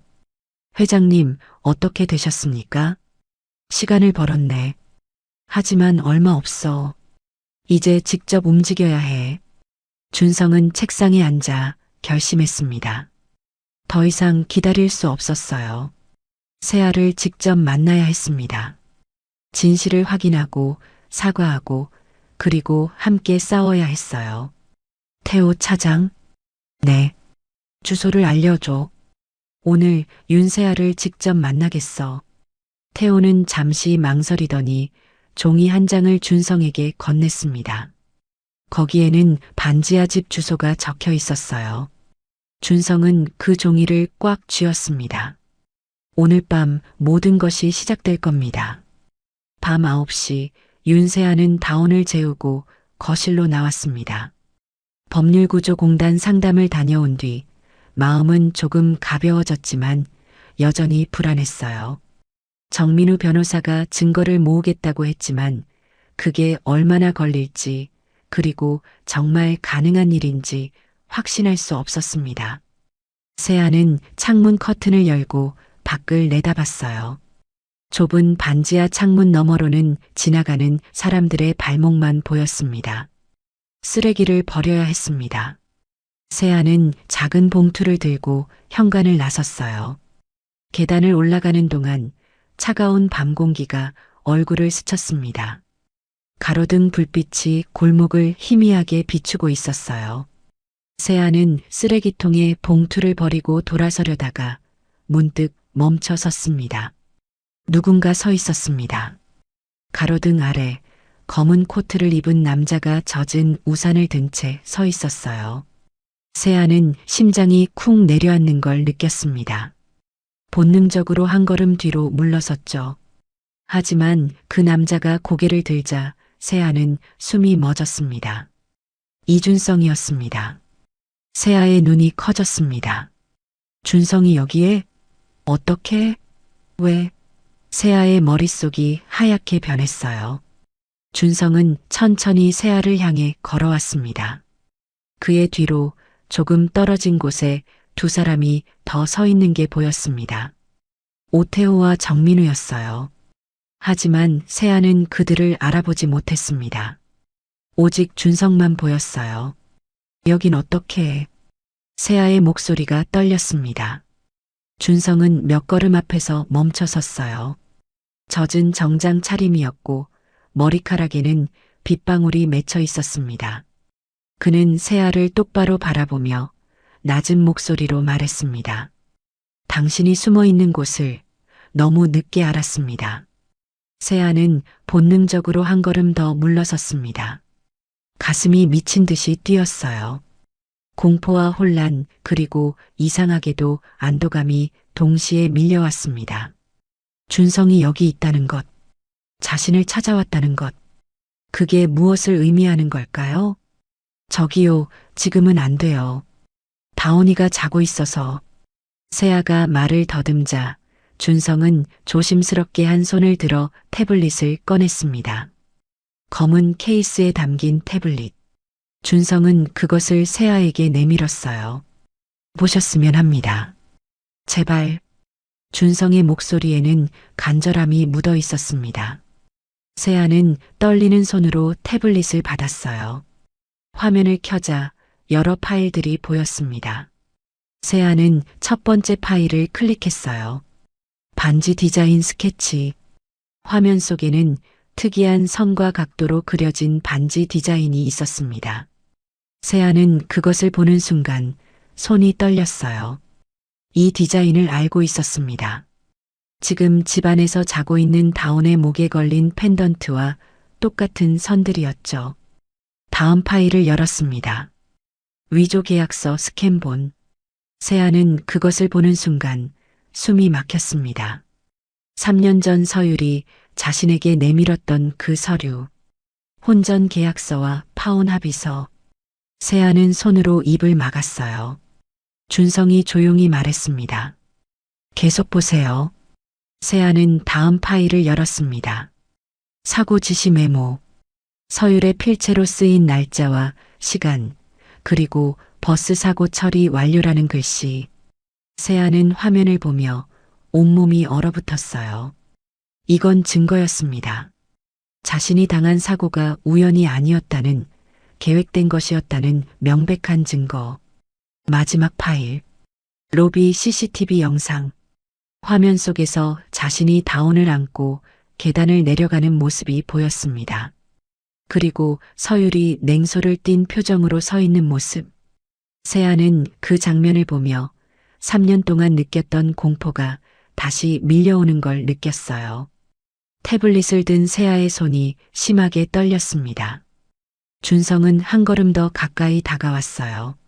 세아와 눈높이를 맞추기 위해 조금 허리를 숙였습니다. 당신을 잊은 게 아니었습니다. 준성의 목소리가 떨렸습니다. 빼앗긴 거였어요. 우리 사실은 헤어진 적이 없었습니다. 세아의 눈에서 눈물이 흘러내렸습니다. 3년 동안 혼자 견뎌온 시간들. 아무도 믿어주지 않을 거라고, 자신만 잘못했다고 생각했던 날들. 그 모든 것이 거짓이 아니었다는 걸 이제야 증명받은 것 같았어요. 그날 밤 주차장에서 사고가 났을 때요. 준성이 말을 이었습니다.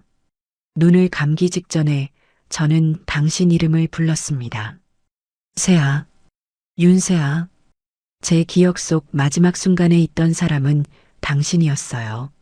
세아는 더 이상 참을 수 없었습니다. 눈물이 볼을 타고 흘러내렸고 어깨가 떨렸어요. 준성도 눈가가 붉어졌습니다. 그는 세아에게서 시선을 떼지 못한 채 조심스럽게 한 손을 뻗었어요. 미안합니다. 당신을 지키지 못해서, 당신이 혼자 감당하게 해서, 그리고 너무 늦게 찾아와서. 바로 그때 반지하 현관문이 열렸습니다. 다온이 잠옷 차림으로 나왔어요. 아이는 엄마가 없어진 걸 알아채고 깬 모양이었습니다. 다온은 계단 위를 올려다보며 엄마를 찾았어요. 엄마. 세아는 황급히 눈물을 닦고 계단을 내려가려 했습니다. 하지만 다온이 먼저 계단을 올라왔어요. 아이는 세아의 품으로 들어왔다가 문득 세아 옆에 서 있는 준성을 발견했습니다. 다온은 준성을 물끄러미 바라봤어요. 아이의 눈은 맑고 순수했습니다. 준성도 아이를 내려다봤어요. 3살배기 여자아이. 자신과 똑같은 눈동자 색깔. 그리고 세아와 닮은 작은 코. 준성은 무릎을 꿇고 아이의 눈높이에 맞췄습니다. 안녕. 준성이 조용히 말했습니다.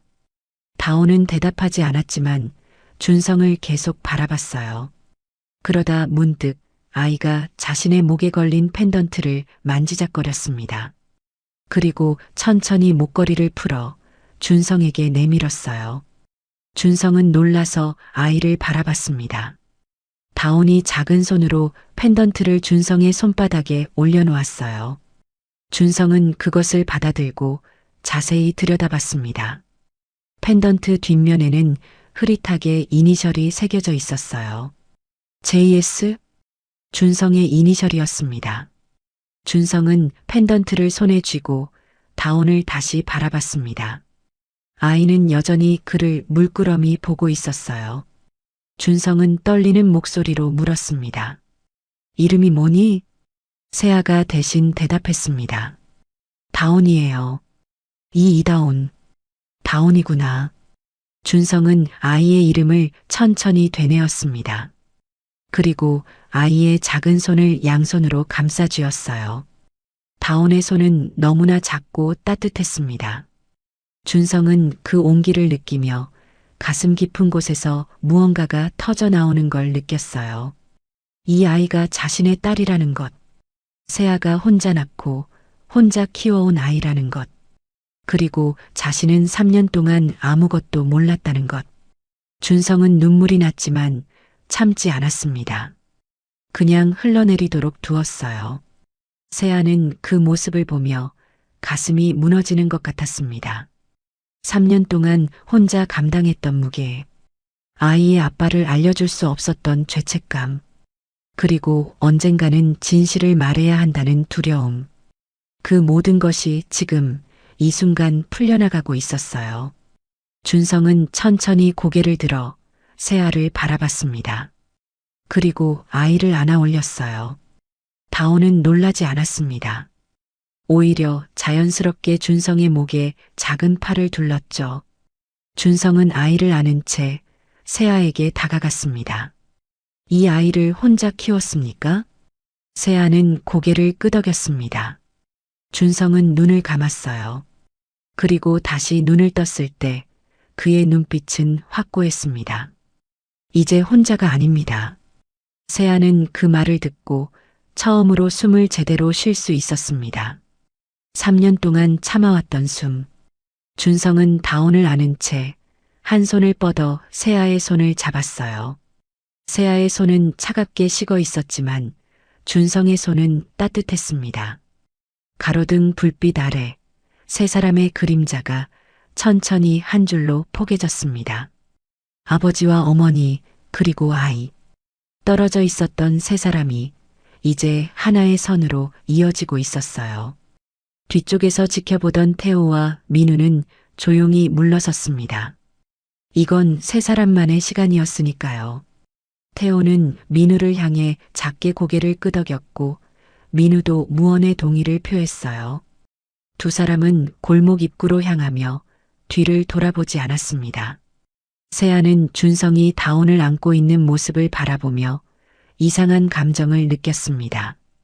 두려움과 안도감, 분노와 용서, 상처와 치유, 모든 것이 한꺼번에 밀려왔어요.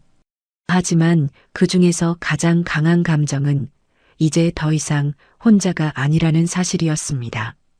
준성이 조용히 물었습니다. 안으로 들어가도 될까요? 다온이가 추울 것 같아서요. 세아는 잠시 망설였습니다. 반지하 집 안으로 준성을 들이는 것. 그건 자신의 가장 초라한 모습을 보여주는 것이었어요. 하지만 세아는 고개를 끄덕였습니다. 이제 숨길 필요가 없었으니까요. 세 사람은 천천히 계단을 내려갔습니다. 좁은 반지하 현관문을 열고 안으로 들어갔어요. 준성은 집 안을 둘러봤습니다. 작은 방 하나, 좁은 부엌, 곰팡이가 핀 벽. 하지만 준성은 아무 말도 하지 않았습니다. 그저 다온을 침대 위에 조심스럽게 눕히고 이불을 덮어주었어요. 세아는 부엌에서 물 2잔을 따라왔습니다. 준성에게 하나를 건네고 자신도 하나를 마셨어요. 두 사람은 작은 식탁에 마주 앉았습니다. 한참 동안 아무도 말하지 않았어요. 그저 서로를 바라볼 뿐이었습니다. 준성이 먼저 입을 열었습니다. 세아 씨, 아니 세아. 준성은 호칭을 바꾸며 조금 더 가까워지려 했어요. 제가 할 수 있는 말은 사과밖에 없습니다. 하지만 사과만으로는 부족하다는 것도 압니다. 세아는 고개를 저었습니다. 당신 잘못이 아니에요. 당신도 피해자였으니까. 하지만 결과적으로 당신을 지키지 못했습니다. 그게 제 책임입니다. 세아는 준성을 바라봤습니다. 그의 눈빛은 진심이었어요. 세아는 깊게 숨을 들이마시고 처음으로 솔직하게 말했습니다. 3년 동안 정말 힘들었어요. 혼자 아이를 낳고 키우고 숨어 살면서 가끔은 이게 맞는 건가 싶었어요. 다온이한테 아빠가 없다는 걸 어떻게 설명해야 할지도 몰랐고요.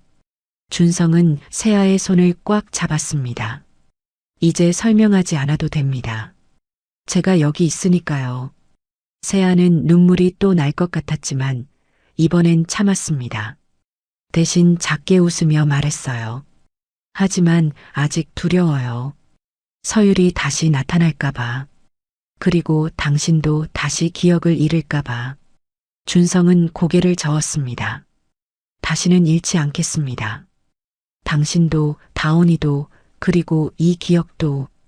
두 사람은 오랫동안 손을 잡고 앉아 있었습니다.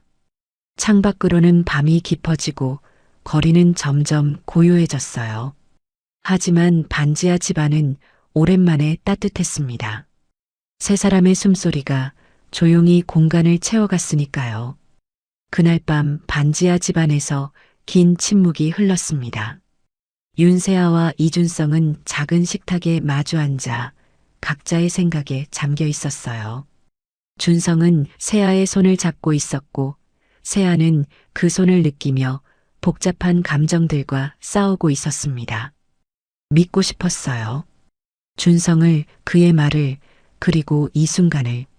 하지만 3년 동안 쌓인 상처와 두려움이 쉽게 사라지지 않았습니다. 세아는 천천히 손을 빼냈습니다. 준성은 놀란 표정으로 세아를 바라봤어요. 세아는 눈을 감았다가 다시 떴습니다. 그리고 낮은 목소리로 말했습니다. 당신을 믿기까지 시간이 조금만 필요해요. 준성의 얼굴이 굳었습니다. 하지만 세아는 말을 이었어요. 3년 동안 저는 혼자였어요. 아무도 제 편이 아니었고 아무도 제 말을 믿어주지 않았어요.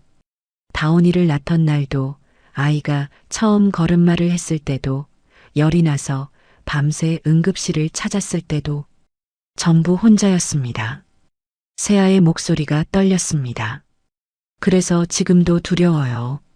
이게 꿈은 아닌지, 내일 아침 일어나면 또 혼자인 건 아닌지, 당신이 다시 기억을 잃거나 아니면 서율 때문에 저를 다시 떠나는 건 아닌지. 준성은 세아의 말을 가만히 들었습니다. 그리고 천천히 고개를 끄덕였어요. 알겠습니다. 준성은 자리에서 일어나 창가로 걸어갔습니다. 좁은 반지하 창문 너머로 보이는 건 지나가는 사람들의 발목뿐이었어요. 준성은 그 풍경을 한참 바라보다가 세아를 향해 돌아섰습니다. 당신이 믿을 수 있을 때까지 나 혼자만의 죄책감으로 서 있을게요. 준성의 목소리는 단호했습니다.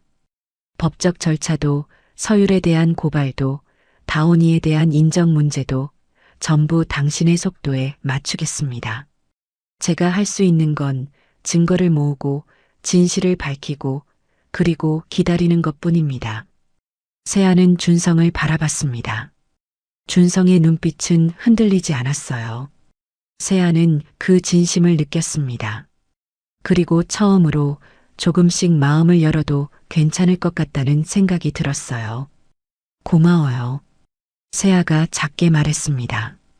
준성은 고개를 끄덕이고 조심스럽게 물었어요. 제가 내일 다시 와도 될까요? 다온이 보러요. 세아는 잠시 망설이다가 고개를 끄덕였습니다. 준성은 작게 웃었어요. 그리고 코트를 집어들고 현관문을 향해 걸어갔습니다. 문을 열기 전 준성은 다시 한번 세아를 돌아봤어요. 세아 씨, 이번엔 절대 놓치지 않겠습니다. 준성이 떠난 뒤 세아는 한참 동안 그 자리에 서 있었습니다. 가슴속 깊은 곳에서 무언가가 풀리는 것 같았어요. 오랫동안 꽁꽁 묶어두었던 감정의 매듭이 조금씩 느슨해지고 있었습니다. 며칠이 지났습니다. 준성은 약속대로 매일 반지하 집을 찾아왔어요. 처음에는 30분, 그 다음엔 1시간, 점점 머무는 시간이 길어졌습니다. 준성은 다온과 함께 놀아주고 세아와 저녁을 먹고 때로는 그냥 조용히 앉아 있기도 했어요. 세아는 처음엔 어색했지만 점점 익숙해졌습니다. 그 사이 준성과 태호 그리고 민우는 조용히 움직이고 있었습니다. 준성이 수집한 증거 자료들 위조 서류, 사고 지시 메모, CCTV 영상, 보험 처리 내역을 정리해서 검찰에 제출했어요. 동시에 세아의 병원 기록, 임신 확인서, 사고 당시 치료 기록도 모두 확보했습니다. 검찰은 자료를 검토한 뒤 정식 수사에 착수했습니다. 이서율은 업무상 배임, 교통사고, 교사, 문서 위조 혐의로 소환되었어요. 처음에 서율은 모든 걸 부인했지만 증거가 너무 명확했습니다. 특히 서율의 필체로 쓰인 사고 지시 메모와 문상호 부장의 진술이 결정적이었죠. 문상호는 수사 과정에서 모든 걸 자백했습니다. 한 달 뒤 서율은 그룹 내 모든 직책에서 물러났습니다. 명예회장 이도원은 긴급 기자회견을 열어 가족이라도 법 앞에서 예외일 수 없다며 공식 입장을 밝혔어요. 그리고 준성을 정식 후계자로 지명했습니다. 세아는 참고인 자격으로 검찰 조사에 출석했습니다. 처음엔 두려웠어요.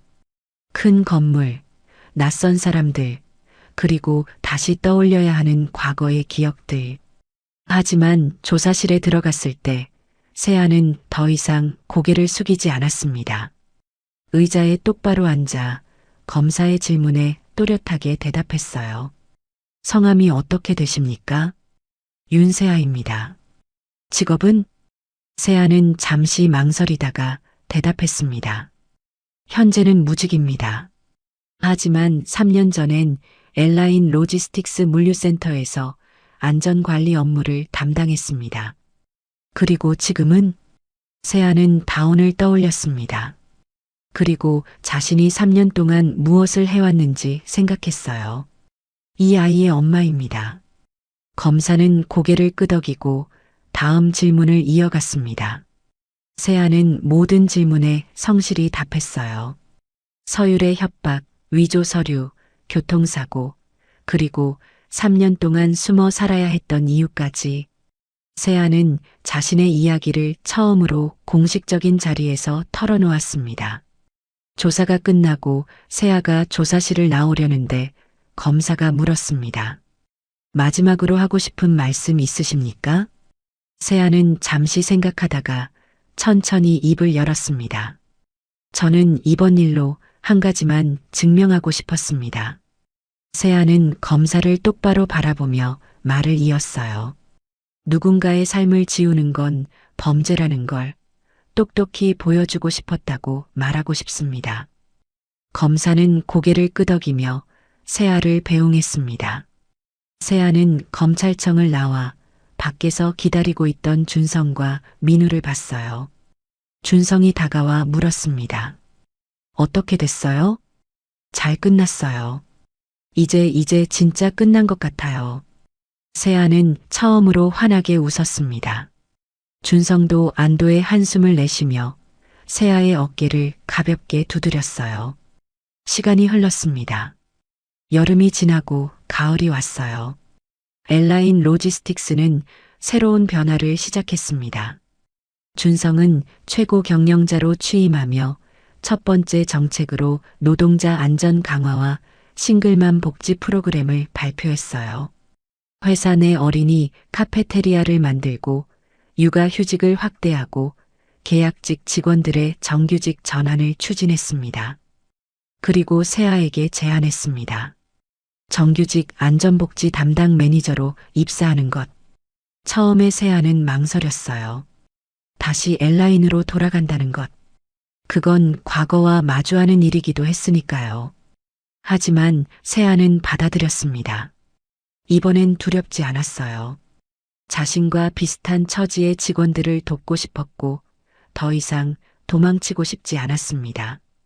세아의 첫 출근 날 준성은 세아를 직접 회사 안으로 안내했습니다. 로비를 지나며 세아는 3년 전 이곳에서 면접을 봤던 기억을 떠올렸어요. 다운을 업고 떨리는 마음으로 회의실 문을 열었던 순간 그때와 지금은 너무나 달랐습니다. 괜찮아요? 준성이 조심스럽게 물었습니다. 세아는 고개를 끄덕였어요. 괜찮아요. 이제는요. 세아는 사무실에서 일하기 시작했습니다. 계약직에서 정규직으로 전환하려는 직원들을 상담하고 육아 문제로 고민하는 직원들을 도왔어요. 때로는 물류센터 현장으로 나가 안전 점검을 하기도 했습니다. 일은 고됐지만 세아는 행복했어요. 자신이 하는 일이 누군가에게 도움이 된다는 걸 느낄 수 있었으니까요. 준성과의 관계도 조금씩 회복되었습니다. 두 사람은 서두르지 않았어요. 점심을 함께 먹고 퇴근 후 커피를 마시고 주말엔 다온과 함께 공원에 가기도 했습니다. 다온은 준성을 아저씨라고 불렀지만 점점 더 편하게 대했어요. 어느 날 다온이 준성에게 물었습니다. 아저씨, 우리 아빠 어디 있어? 준성은 당황했습니다. 세아를 돌아봤지만 세아도 어떻게 대답해야 할지 몰라 하는 표정이었어요. 준성은 무릎을 꿇고 다온의 눈높이에 맞췄습니다. 다온아, 아저씨가 사실은... 하지만 말을 끝맺지 못했습니다. 어떻게 설명해야 할까요? 세아가 다가와 준성의 어깨에 손을 얹었어요. 그리고 다온에게 말했습니다. 다온아, 천천히 이야기해 줄게. 조금만 기다려 줄래? 다온은 고개를 끄덕이고 다시 놀이터로 뛰어갔습니다. 준성은 세아를 돌아봤어요. 세아가 작게 웃으며 말했습니다. 아직 준비가 안 됐어요. 저도 당신도 조금 더 시간이 필요해요. 준성은 고개를 끄덕였습니다. 서두를 필요 없었어요. 중요한 건 세 사람이 함께 있다는 것, 그리고 앞으로도 함께 할 것이라는 약속이었으니까요. 계절이 바뀌어 겨울이 왔습니다. 어느 비 오는 날 세아는 다온을 데리고 회사 어린이 카페테리아에 있었어요. 다온은 다른 아이들과 함께 놀고 있었고 세아는 창밖을 바라보며 커피를 마시고 있었습니다. 빗소리가 유리창을 두드렸어요. 문이 열리고 준성이 들어왔습니다. 우산을 털며 세아를 찾았어요. 세아는 손을 흔들어 준성을 불렀습니다. 준성이 다가와 자리에 앉았어요. 회의 끝났어요? 네, 방금요. 다온이는? 저기요. 세아가 가리키는 곳을 보니 다온이 블록을 쌓으며 놀고 있었습니다. 준성은 그 모습을 흐뭇하게 바라봤어요. 그때 다온이 두 사람을 발견하고 달려왔습니다. 엄마, 아저씨. 다온은 세아의 무릎에 올라앉았다가 준성을 돌아봤어요. 그리고 갑자기 준성의 손을 잡으며 말했습니다. 아빠, 오늘은 같이 가자. 세상이 멈춘 것 같았습니다. 세아는 숨을 멈췄고 준성은 눈이 커졌어요. 다온이 아빠라고 불렀습니다. 아이는 언제부터 알고 있었던 걸까요? 아니면 단순히 다른 아이들이 아빠라고 부르는 걸 보고 따라한 걸까요? 준성은 다온을 바라보며 눈가가 뜨거워지는 걸 느꼈습니다. 세아는 다온의 머리를 쓰다듬으며 망설였어요. 하지만 이제 더 이상 숨길 필요가 없었습니다. 세아는 천천히 준성의 손 위에 자신의 손을 포겠습니다. 준성은 세아를 돌아봤습니다. 세아가 작게 고개를 끄덕였어요. 준성은 다온을 안아 올렸습니다. 아이는 준성의 목에 팔을 두르고 행복한 표정을 지었어요. 그래, 아빠랑 같이 가자. 준성의 목소리가 떨렸습니다. 세아는 그 모습을 보며 눈물이 날 것 같았지만 참았어요. 대신 웃었습니다. 진심으로. 세 사람은 함께 카페테리아를 나왔습니다. 비가 조금씩 그치고 있었어요. 준성이 우산을 펴서 세아와 다온을 덮어주었습니다. 세 사람은 하나의 우산 아래에서 천천히 주차장을 향해 걸어갔어요. 아직 완전히 회복된 건 아니었습니다. 상처는 여전히 남아 있었고 두려움도 완전히 사라지지 않았어요. 하지만 중요한 건 더 이상 혼자가 아니라는 것. 세 사람이 함께 걷고 있다는 것. 다시 움직이기 시작한 시간 위에 세 사람이 함께 서 있었습니다.